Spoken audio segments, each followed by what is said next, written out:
በ12500 የኢትዮጵያ ብር ጉዞ ወደ ካናዳ መጀመር።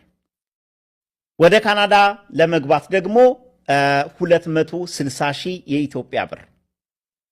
ገንዘብ ለሌለውስ እዚህ ሀገር መጥቶ ሰርቶ ቀስ ቀስ እያለ ይከፍላል ይሉናል። ይሄ ነገር ምንድን ነው? ይሄ ነገርስ እውነት ነው ወይ? በጣም ብዙ ሰዎች በኔ ድምፅ የተቀነባበረ ቲክቶክ ላይ በጣም ብዙ ሰዎች ብዙ ቪዲዮ አይተዋል።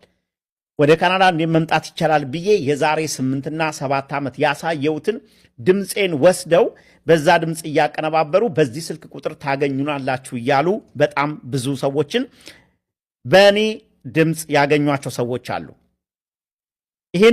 ይሄንን ድምፅ ከቀዳውትኝ ቢያንስ በጣም ብዙ ወሮች ይሆናል። ከ3 ወር ከ4 ወር በላይ ይሆናል። ነገር ግን ለምን እስካሁን እንደቆየሁኝ ምን እንዳደረኩኝ ምን እንደተደረገና ምን እንደሆነ በዚህ ቪዲዮ መጨረሻ ላይ ያቀርብላችኋለሁ። ለመሆኑ 12500 የኢትዮጵያ ብር የሚቀበሉት እነማን ናቸው?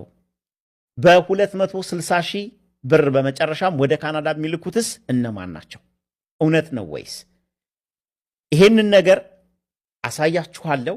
መጠቀም የፈለገ ይሄንን ቪዲዮ ካየ በኋላ መጠቀም ይችላል። አዎ እኔ ከፍላለሁ የሚል 12500 መክፈል የሚችል መጨረሻ ላይም 260,000 መክፈል የሚችል አዎ እኔ እከፍላለሁ የሚል ይሄንን ቪዲዮ ይየውና የራሱን ውሳኔ ይወስን።